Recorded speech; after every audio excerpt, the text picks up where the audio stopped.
obviously it seems that your message was probably not as well received before as it is now. Is it getting easier and easier for you to explain the situation to your audiences?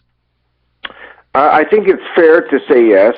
What I wanted to share is that when I first started, it was easy also, because in 1990, 1991, you had Desert Storm, and I was speaking as an Israeli army spokesman in the reserves in the United States and Canada and Europe, and I was warning about Saddam Hussein state terrorism to the United States of America in revenge for America's, attacks on Saddam Hussein and his army in Desert Storm.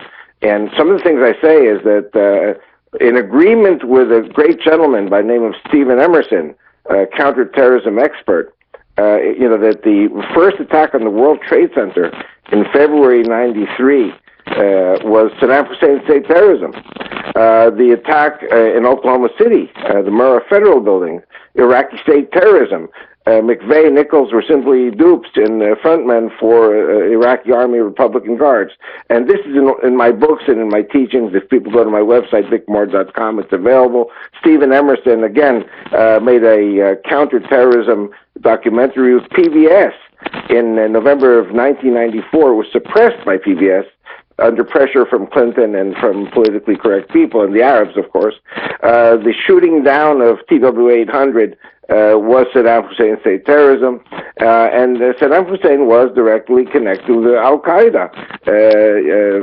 Ramzi Youssef, who made the bomb in the World Trade Center bombing in February 1993, escaped to the Philippines, and he was behind Operation Bojinka to blow up 12 American airliners in the Philippines.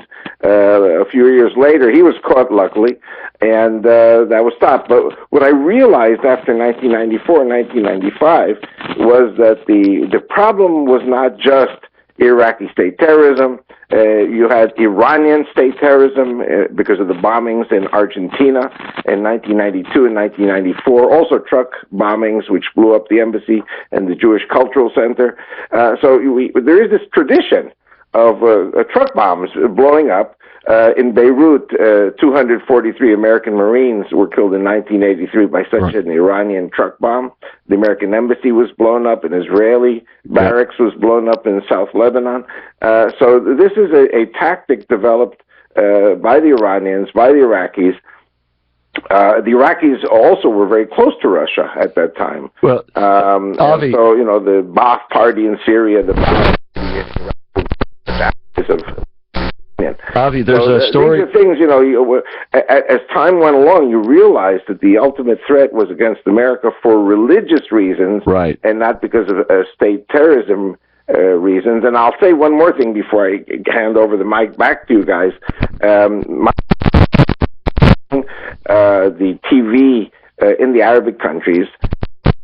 She was in Jerusalem. I mean, we have this intelligence center, and behind the back of the Arabic language broadcaster was a calendar hanging on the wall, and it showed the World Trade Center, both towers, on fire. So this is in the mid-1990s. So in 1997, I wrote my first book, Is Fanatic Islam a Global Threat? And I spoke about Stephen Emerson, I spoke about the information my wife was picking up, that the ultimate goal of Islam was to destroy the World Trade Center in New York City.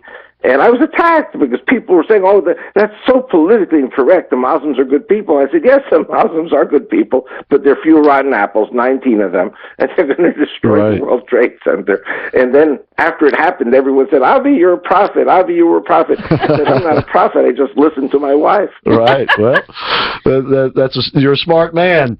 As a matter of fact, today the Washington Times is reporting that the Clinton administration suppressed information on Iranian terrorism in the 1996 Khobar Towers terrorist bombings. And it seems as though our governments have known about this, but they've been covering it up to some great extent. Now, Avi, I've got to take a hard break, so I want you to think about this question. How deep does the cover-up in our government go, and why are they doing this?